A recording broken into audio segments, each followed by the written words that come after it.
Hello everyone, स्वागत है आपका मेरे ऑनलाइन यूट्यूब चैनल संकल्प मैथ क्लासेस में। स्टूडेंट्स, इस क्लास के माध्यम से मैं हिंदी मीडियम के क्लास 10th के विद्यार्थियों को मैथ की क्लास करवा रहा हूं। उम्मीद करता हूं कि आपको ये वीडियो पसंद आ रही होगी। तो इसी उम्मीद के साथ आइए शुरू करते हैं आज का अपना लेक्चर। इसके पिछले लेक्चर तक हमने एक्सरसाइज 5.2 के 17 क्वेश्चंस तक सॉल्व कर लिए हैं। आज हम कुछ बचे हुए क्वेश्चंस को भी इस वीडियो में सॉल्व करेंगे। तो सबसे पहले देखते हैं क्वेश्चन नंबर 18 है क्या। किसी एपी के चौथे और 8वें पदों का योग जो है वो 24 है तथा छठे और 10वें पदों का योग जो है वो कितना है, 44 है। ठीक है, इस एपी के प्रथम 3 पद क्या करना है, हमको ज्ञात करना है। ठीक है, यानी कोई एक एपी है जिसके चौथे और 8वें पदों का योग जो है वो 24 दिया हुआ है, छठे और 10वें पदों का योग 44 दिया हुआ है। इस एपी का प्रथम 3 पद हमको क्या करना है, ज्ञात करना है। ठीक है, आई थिंक क्वेश्चन आपको समझ में आ गया। चलिए देखते हैं सोल्यूशन किस तरीके से होगा। तो हम मानते हैं, क्योंकि यहाँ प्रथम पद और सारबंतर हमें दिया नहीं है, तो हम मानते हैं कि माना ये जो एपी है उसका प्रथम पद जो है वो ए तथा सारवंतर जो है उसे हम मानते हैं कितना है, डी।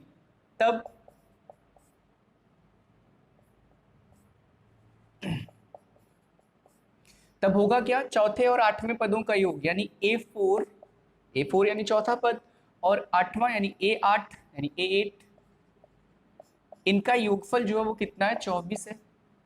ये इक्वेशन यहां से हमारी पहली इक्वेशन बनेगी। तो ए4 हो क्या जाएगा, a+4 - 1 × d।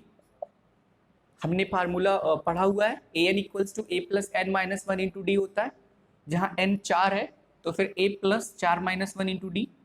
a8 क्या हो जाएगा, क्योंकि AP वही है तो प्रथम पद और सारवंतर वही रहेंगे, तो a प्लस पदों की संख्या 8 तो 8 - 1 × d और बराबर कितना, 24। 4 में से 1 जाएगा तो हो जाएगा 3 यानी a+3d, और यहाँ पर 8 में से 1 जाएगा तो हो जाएगा 7 यानी कि a+7d और इक्वल्स टू कितना, 24। a हो गया 2a और 3d और 7d मिलकर बन जाएंगे 10d इक्वल्स टू कितना, 24। देखिए यहाँ 2a 2 × 5 = 10, 2 × 24, 2 भैनिष्ठ है, हम 2 कॉमन करेंगे तो बचेगा a+5d बराबर, इसको हम 2 × 12 लिख सकते हैं, 2 से 2 कट जाएगा तो a+5d इक्वल्स टू कितना, 12। ये बन गया इक्वेशन नंबर फर्स्ट।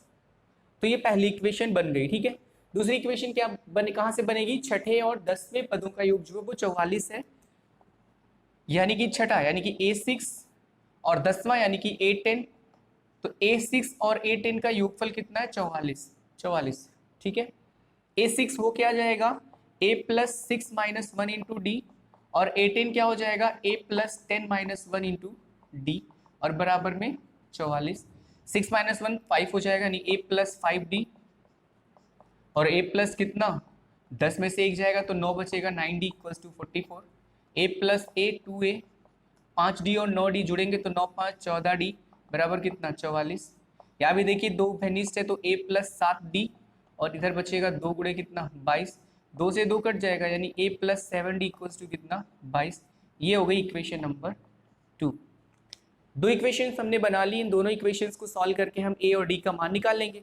और एक बार जब हमें एपी का प्रथम पद और सारवंतर पता चल जाता है तो फिर एपी लिखना बहुत आसान होता है। ठीक है, किस तरीके से, जो उसका व्यापक फार्मूला होता है यानी व्यापक रूप a, a+d, a+2d, a+3d। तो इस तरीके से हम उसके जितने भी पद पूछे जाएंगे क्वेश्चन के अकॉर्डिंग, क्वेश्चन के अनुसार हम उतने पद लिख सकते हैं। ठीक है, तो चलिए इन दोनों क्वेश्चंस को, इक्वेशंस को सॉल्व करते हैं। तो हम करते क्या है, समीकरण 2 में से समीकरण 1 को माइनस कर देते हैं।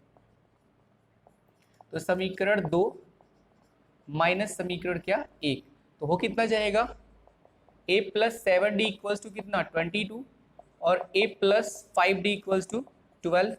माइनस करेंगे तो सारे चिन्ह क्या होंगे, रिवर्स बदल जाएंगे, प्लस ए माइनस ए से कैंसिल हो जाएगा, 7 में से 5 घटेगा तो कितना बचेगा, 2d। नीचे जो बदला हुआ चिन्ह है उसको हमें कंसीडर करना होता है, ध्यान देना होता है।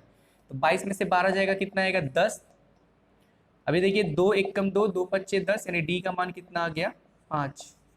डी का मान 5 आ गया तो किसी भी समीकरण में हम मान रखकर डी का ए का मान निकाल सकते हैं। तो मान लीजिए समीकरण 1 से हमने मान निकाला तो a+5 और डी का मान कितना है, 5, तो 5 × 5 = 25 और बराबर 12। इस तरीके से a प्लस 25 बराबर कितना 12, इसको इस तरफ भेजेंगे तो इस कंडीशन में हो क्या जाएगा, a बराबर 12 माइनस 25। ठीक है, अभी 12 में से 25 जाएगा तो माइनस में कितना आएगा 13, यानी a का मान कितना आ गया -13। ठीक है, a का मान कितना आ गया -13। ठीक, यानी a हमारा ऋणात्मक है। मान यहाँ पर रख कर देखिए 7 × 5 = 35, उधर जाएगा तब भी 22 और 13 35। ठीक है, a का मान ऋणात्मक है। ठीक है, चेक करने के लिए अगर आपको चेक करना है कि a वाकई में -13 तो आप कर क्या सकते हैं, चौथा और आठवां पद का योग देख लीजिए 24 है कि नहीं। आप यहाँ पर रखेंगे a -13 और यहाँ 5 × 5 = 25, तो 25 और -13 = 12। ठीक है, रिलेशन को सेटिस्फाई करके आपका a बराबर कितना आ गया -13। तो इस कंडीशन को फॉलो करते हुए आपके 3 पद क्या हो जाएंगे, एपी के प्रथम 3 पद, एपी के प्रथम 3 पद क्या होंगे, तो पहला पद है -13, दूसरा a प्लस डी यानी -13 में d यानी 5 जुड़ जाएगा, तो -13 और +5 यानी -8, -13 + 5 विपरीत चिन्ह है ना, -13 + 5 विपरीत चिन्ह, तो अंतर यानी -8। फिर -8 में 5 अगर आप जोड़ेंगे तो कितना मिलेगा -3, यानी अगला पद क्या हो जाएगा -3। इसी तरीके से आगे अगर 5 जोड़ेंगे तो 2, फिर आगे 5 जोड़ेंगे तो 7, इस तरीके से आपको मिलता चला जाएगा। तो प्रथम 3 पद आपके हो गए -13, -8 और -3, और यही हमारा आंसर है। ठीक है, आई थिंक आपको समझ में आ गया। Very good. ठीक है, तो इस तरीके से हमने एपी के प्रथम 3 पद लिख दिए। क्वेश्चन नंबर 18 सॉल्व कर लिया। अभी चलते हैं क्वेश्चन नंबर 19 की तरफ, देखते हैं क्वेश्चन नंबर 19 क्या है।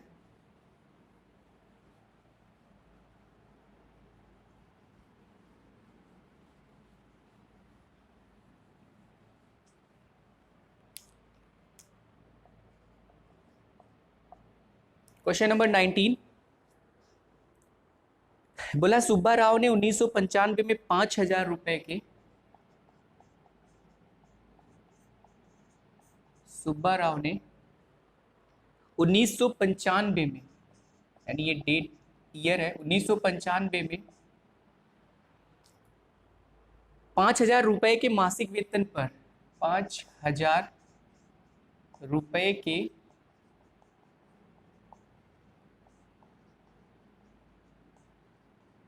मासिक वेतन पर कार्य आरंभ किया। मासिक वेतन यानी महीने के वेतन पर कार्य आरंभ किया, यानी मासिक वेतन पर कार्य आरंभ किया यानी शुरुआत की कार्य की। उसके बाद बोला और प्रत्येक वर्ष 200 रुपए की वेतन वृद्धि प्राप्त की, और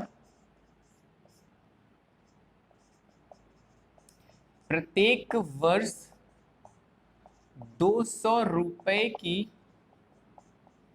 वेतन वृद्धि प्राप्त की। इसका मतलब उनका वेतन जो है वो पर ईयर यानी हर साल क्या होता था, 200 रुपए बढ़ जाते थे। किस वर्ष में उनका वेतन जो है 7,000 रुपए है। बोला किस वर्ष में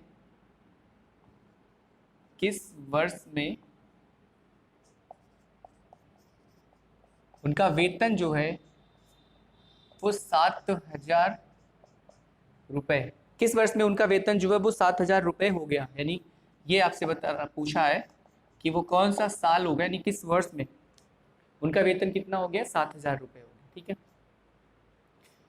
तो ये एप्लीकेशन है, अनुप्रयोग यानी समांतर श्रेणी का अनुप्रयोग है क्वेश्चंस में। इस क्वेश्चन में अनुप्रयोग है यानी उसको इस्तेमाल करके हमको इस क्वेश्चन को सॉल्व करना। ठीक है, तो देखिए यहाँ पर 1995 में 5,000 रुपए था। अगर हम इनके वेतन को पर ईयर में दिखाकर, मतलब हर एक साल का वेतन दिखाकर देखें तो पहले साल का 5,000, अगले साल जो है वो इसमें 200 रुपए वृद्धि यानी 5,200 रुपए, फिर अगले साल कितना 5,400। इस तरीके से किसी साल क्या हो जाएगा 7,000। पहले साल 5,000 था और हर साल क्या होता था 200 रुपए वृद्धि होती थी, बढ़ जाता था, तो 5200 फिर 5400। इसी तरीके से होते होते किसी साल क्या है 7,000। अब ये 7,000 किस साल में है वही हमको निकालना है। अब देखिए यहाँ पर अंतर सब में तो बराबर है क्योंकि हर साल 200 रुपए ही बढ़ रहे हैं, तो फिर अंतर बराबर। और अगर पदों में अंतर बराबर होता है तो संख्याओं की जो श्रेणी मिलती है, ये श्रेणी किसमें होती है? समांतर श्रेणी। और इस समांतर श्रेणी का अगर हम 7000 को अंतिम पद माने तो ये nवां पद, और अगर हम n निकाल लें तो हमें वर्षों की संख्या पता चल जाएगी। अगर इस n का मान निकल ले कि ये nवां पद 7000 जो है वो कौन से नंबर का पद है, तो फिर n के निकलते में पता चल जाएगा कि ये इस इतना ईयर के बाद यानी इतने साल के बाद, तो 1995 से उतने साल को हम निकाल लेंगे तो फिर पता चल जाएगा कितना साल, ठीक है, किस साल में, ठीक है। तो चलिए देखते हैं, सबसे पहले हम क्या करते हैं। तो चूंकि यहाँ पर है क्या, प्रथम पद कितना है 5000, डी कितना है 5200 में से 5000 को माइनस करेंगे, यानी 5200 में से 5000 को माइनस करेंगे तो डी कितना आ जाएगा 200।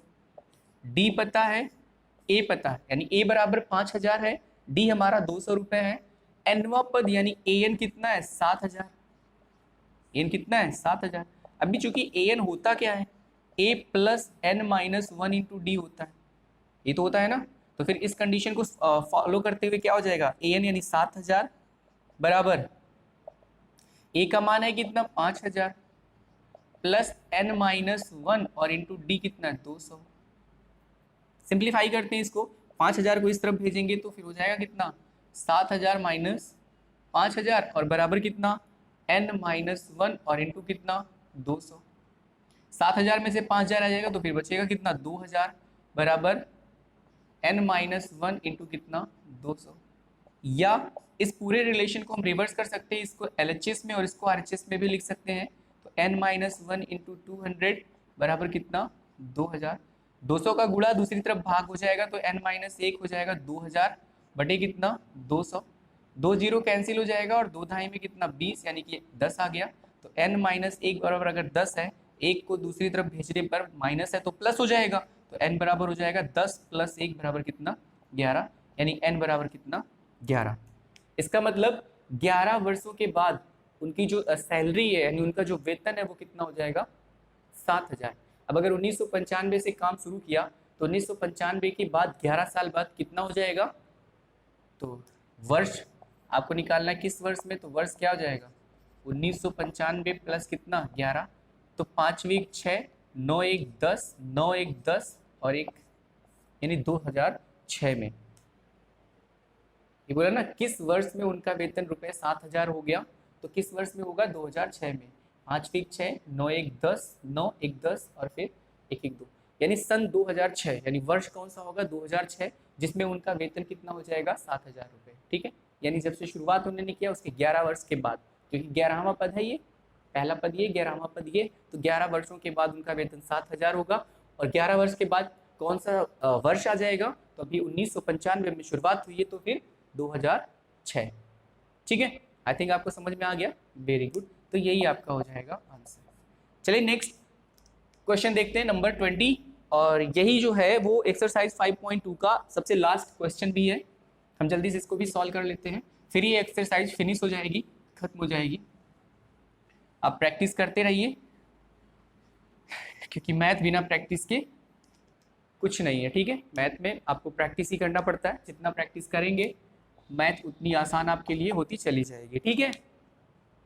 चलिए देखिए है क्या क्वेश्चन नंबर 20। रामकली ने किसी वर्ष में, रामकली ने, क्वेश्चन देखिए, रामकली ने किसी वर्ष के प्रथम सप्ताह में, किसी वर्ष के प्रथम सप्ताह में, किसी वर्ष के प्रथम सप्ताह में 5 रुपए की बचत की, कितने की 5 रुपए की,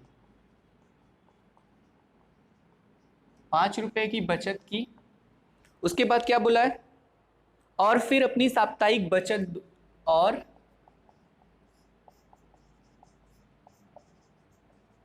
फिर अपनी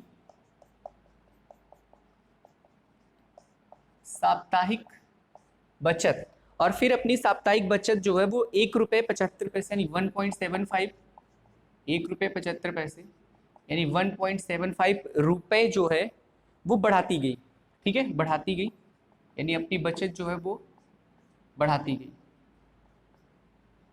फिर क्या बोल रहा है, यदि 90वें सप्ताह में उसकी साप्ताहिक,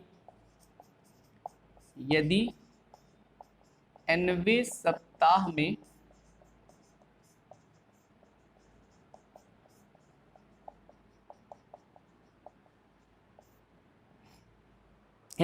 में उसकी साप्ताहिक बचत जो है 20.75 यानी 20 रुपये 75 पैसे हो जाती है, तो n ज्ञात करना है। हो जाती है तो n ज्ञात कीजिए। ठीक है, ठीक। चलिए क्वेश्चन एक बार फिर से समझ लीजिए। बोला है रामकली ने किसी वर्ष के प्रथम सप्ताह में 5 रुपए की बचत की, यानी प्रथम सप्ताह में उसने कितने की बचत की, 5 रुपए की। और फिर अपनी साप्ताहिक बचत जो है यानी प्रति सप्ताह, ठीक है, प्रति सप्ताह यानी हर एक सप्ताह वो अपनी साप्ताहिक बचत क्या करती है, 1.75 बढ़ाती रहती है। यानी मान लीजिए पहले सप्ताह में उसने 5 रुपए की बचत की, तो दूसरे सप्ताह में जो है उसने 5 रुपए के साथ साथ 1.75 रुपये यानी 1 रुपये 75 पैसे और बचाए। फिर अगले सप्ताह में इसके साथ 1 रुपये 75 पैसे और फिर जितना हुआ उसके साथ 1 रुपये 75 पैसे। इस तरीके से प्रति सप्ताह वो 1 रुपये 75 पैसे बढ़ाती गई अपनी बचत। यदि 90वें सप्ताह में उसकी साप्ताहिक बचत इतनी हो गई तो फिर आपको बताना है कि यन क्या है। ठीक है, यानी यन ज्ञात करना। ठीक, तो चलिए देखते हैं कि यहाँ पर जो सिस्टम दिया गया है, क्वेश्चन दिया गया है, उस क्वेश्चन को सॉल्व करने के लिए जो संख्याएं हमें मिलती है वो एपी में होती है कि नहीं। तो फिर देखिए पहली सप्ताह में वो 5 रुपये बचाती है, दूसरे में 1 रुपये 75 पैसे और बचाती है, तो कितना हो जाएगा 6.75 होगा कि नहीं होगा। अगर पहले सप्ताह में 5 रुपये बचाती है और प्रति सप्ताह 1 रुपये 75 पैसे एक्स्ट्रा करती है यानी बचाती है और बढ़ाती है, तो वो भी तो जुड़ेगा ना। अब अगली बार क्या होगा, यानी नेक्स्ट वीक में क्या होगा, अगले सप्ताह 1 रुपये 75 पैसे और बढ़ जाएंगे, तो 6.75 में 1.75 और जुड़ जाएगा। 5 5 10 7 7 14 1 15 6 1 7 7 1 8 यानी कि 8 रुपये कितना 50 पैसे। फिर अगले साल इस तरीके से बढ़ता चला जाएगा। और फिर एनवे में यानी एनवे सप्ताह में बचत क्या होगी 20.75। तो हम मानते हैं कि अभी तक इतना ही बचत हुआ है, तो 20.75 ही हमारा क्या हो जाएगा, एनवा पद हो जाएगा। ठीक है, अब देखिए हर एक पद का अंतर 1.75 ही आएगा, तो फिर इस कंडीशन को फॉलो करते हुए जो श्रेणी बनी हुई है संख्याओं की वो किस में हो जाएगी, समांतर श्रेणी में। क्योंकि समांतर श्रेणी के लिए ही ये कंडीशन हमने पढ़ी है कि उनके हर एक पद का अंतर क्या होता है, बराबर। यानी दूसरे में से पहले को घटाइए, तीसरे में से दूसरे को, चौथे में से तीसरे को, तो इस तरीके से अंतर हर बार क्या आता है, बराबर आता है। ठीक है, तो यहाँ पर प्रथम पद कितना होगा 5 और सार्वंतर डी कितना हो जाएगा 6.75 में से हम 5.00 अगर घटाएं तो फिर 1 दशमलव कितना आएगा 75। तो डी आ गया 1 दशमलव कितना 75 और ए कितना आ गया 5। तो ए और डी का मान हमें पता है। ए एन यानी एनवा पद कितना 20.75, ये एनवा पद है। तो ए एन इक्वल्स टू चूंकि होता क्या है a plus n minus 1 into कितना डी। इस रिलेशन को सेटिस्फाई करते हुए अगर हम इक्वेशन लिखें तो ए एन के प्लेस पर हो जाएगा 20.75 बराबर ए कितना है 5 plus n minus 1 into d कितना है 1.75। इसको सॉल्व करते हैं और सॉल्व करके एन की वैल्यू फाइंड कर लेते हैं, दैट्स क्वेश्चन सॉल्व हो जाएगा। ठीक है, तो सबसे पहले इसको इस तरफ भेजिए, यानी 20.75 माइनस 5 और यहाँ पर 0.00 लगा सकते हैं क्योंकि दशमलव के बाद जीरो का कोई मतलब नहीं होता। n माइनस 1 और इंटू 1 पॉइंट कितना 75, घटाइए इसको तो 0.75 और 20 में से 5 जाएगा तो कितना आ जाएगा 15, यानी 15.75 बराबर n माइनस 1 और फिर इंटू कितना 1.75। या इस रिलेशन को, इसको LHS और इसको RHS में लिख दीजिए। ऐसा हम कर सकते हैं क्योंकि दोनों आपस में बराबर हैं। तो n माइनस 1 इंटू 1.75 बराबर 15.75। देखिए यहाँ गुणा है, दूसरी तरफ भाग हो जाएगा, यानी n माइनस 1 बराबर हो जाएगा 15.75 बटे 1.75। दशमलव जब दशमलव के स्थान आपस में बराबर होते हैं तो दशमलव हट जाता है। यहाँ देखिए यहाँ भी दशमलव 2 स्थान पर, यहाँ भी 2 स्थान पर, तो फिर दशमलव हट जाएगा तो हो गया कितना 1575 बटे कितना 175। इसको कैंसिल करते हैं 5 से, 5 3 15, 5 5 25, 5 3 15, 5 1 5 और फिर 5 5 25, फिर काटिए 5 7 35, 5 36, 5 3 15। ठीक है, और 7 1 7, 7 9 63, इसका मतलब n माइनस वन बराबर कितना आ गया 9। 1 को इस तरफ भेजेंगे तो माइनस है प्लस हो जाएगा, नहीं 9 प्लस 1 तो कितना आ जाएगा 10, यानी n बराबर कितना आ गया 10। n बराबर कितना आ गया 10, और हमको वही निकालना था। nवें सप्ताह में उसकी साप्ताहिक बचत 20 रुपये 75 पैसे हो जाती है, तो फिर n ज्ञात कीजिए, तो n कितना आ गया 10, और यही हमारा क्या हो जाएगा आंसर। ठीक है, तो इस तरीके से हमने एक्सरसाइज 5.2 को कंप्लीटली सॉल्व कर लिया। मुझे उम्मीद है कि आपको ये सारे सॉल्यूशन समझ में भी आए होंगे। इसके अलावा भी अगर आपकी कोई क्वेरी होगी, आपको कुछ पूछना होगा, तो आप मुझे कमेंट बॉक्स में लिखिए, या अगर वीडियो आपको पसंद है तो भी मुझे आप बताइए। और बाकी के टॉपिक अब हम नेक्स्ट वीडियो में पढ़ेंगे। तब तक के लिए धन्यवाद।